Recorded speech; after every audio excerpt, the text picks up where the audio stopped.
All right, hi guys. Welcome to Unit 6, Lesson 7, Surface Area of Rectangular Prisms. Sorry, I'm just getting the practice and the quick checkup on my other screen to make sure that we stay on track. So, surface area of rectangular pyramids. We're moving fast through pyramids, right? And remember, surface area, that is where, like, if you were to wrap something perfectly, how much space would that take up, right? So there is a really cool activity that is on page 2 of your lesson. Definitely check that out. You get to play around with like the size of a base and how that impacts the number of lateral sides and what they would look like and stuff like that. So I thought that was kind of cool. Make sure that you check that out. So the surface area, this first version I wrote it, it's not very detailed, but it's the surface area of a pyramid is equal to the area of the base plus the area of each triangular face.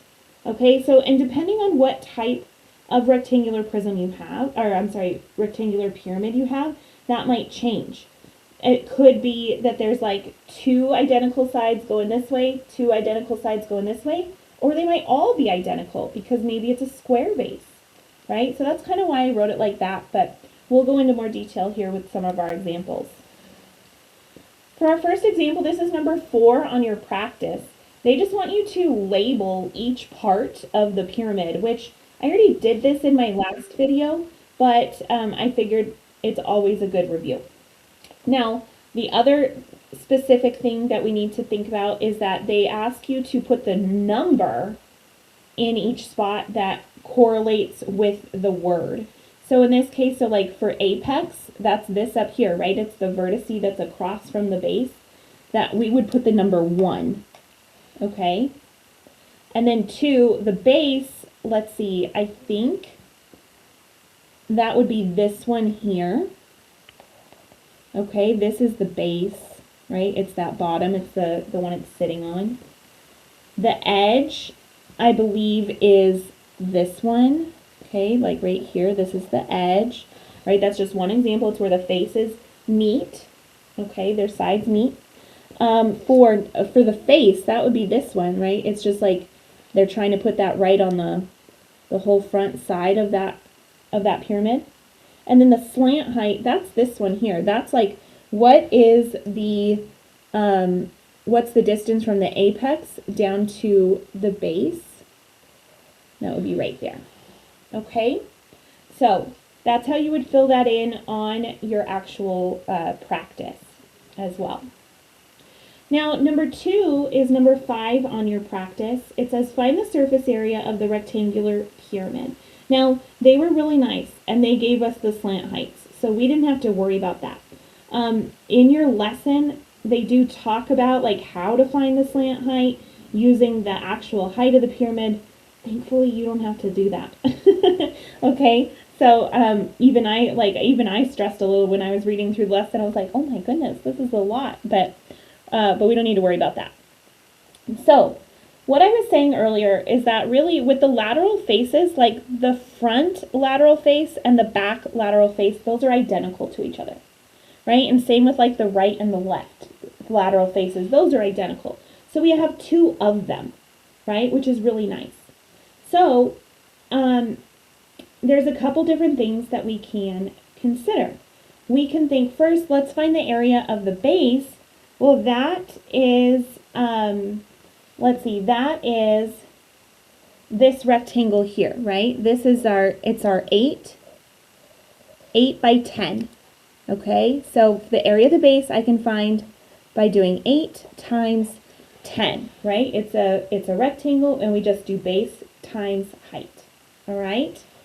Then face 1 and face 2, like, and maybe that wasn't the best way for me to word that, but I'm kind of thinking that as like the front and the back, and then the 2 sides, okay? So with the front and the back, let's focus on that first. When we're finding the area of a triangle, we do 1/2 times the base times the height, right? But we have 2 of them. So if we were to multiply that whole thing by 2, really we're canceling out that fraction. So really all we have to do, and I mean I'll write it in here, we'll say 2 times 1/2, and the base of this triangle is 8, and the height is 12. Okay? But 2 times 1/2 is just equal to 1. So really what we're doing is we're just finding 8 times 12. And the same with the other two. So with our right and our left, well, let's see, we've got 2 times and then 1/2 times the base times the height. Well, that's, our base is 10. The height of that triangle is 15. And then we just solve. So we've got 8 times 10, well, that is 80. Plus, and then let's see, we have 2 times, and then we could do this. We could do 1/2 of 8 is 4. And then 4 times 12 is 48. Plus 2, and then 1/2 of 10 is 5 times 15, right, which is 75. And then we'll just keep going down. We've got 80 plus, and then 48 times 2 is 96. And then 2 times 75 is 150. So you can see how we got back to that 96, just like we would have right here. And then we'll just add them together. Let's see. I don't feel like figuring out what all those are added together in my head, so I'm going to use my calculator. I've got 80 plus 96 plus 150. That gives me 326, and then millimeters squared. Okay, so that would be the answer on that one. And yep, I was checking my work too with the answer. All right, we have one more, and with this one, it's slightly easier. Okay, the reason why I chose this one, this is number 3 on your quick check. The reason why I chose it was because I wanted you to make sure, you got to make sure that you recognize that it is a square pyramid. So what that means is that all 4 lateral faces are equal to each other. Okay, so really once we find the area of one of those triangles, we can multiply it by 4, and then we have the surface area of all 4 of those triangles. Okay, so that also means that if this side length here is 15, that means this one is also 15. So let's see, we have the surface area, we have it of the base plus 4 lateral faces. Okay, so for the base, it's a square. It's 15 times 15, okay, plus, and then 4 times, well, with the triangle, right, it's 1/2 times the base times the height. So we have 1/2 times the base, which is 15, and the lateral, or I'm sorry, the slant height is 9.9. That's kind of a funky, gross number, but that's okay. Good thing we have calculators. So with that, let's go ahead and complete it. We're going to do what's inside our parentheses first, okay? And there we go. So let's see, we're going to take 1/2, right, which is 0.5, and multiply that by 15, multiply that by 9.9. That gives us 74 and 25/100. So we'll copy all of that down. Let's see, 4 times 74 and 25/100.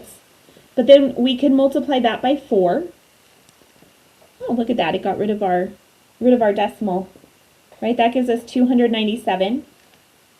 And then 15 times 15 is 225. And then we'll just add those together. Gives us 522. And these were feet squared. Okay, so hang in there, and if you need anything else, obviously let me know. I am always happy to help you. Okay, have an awesome day.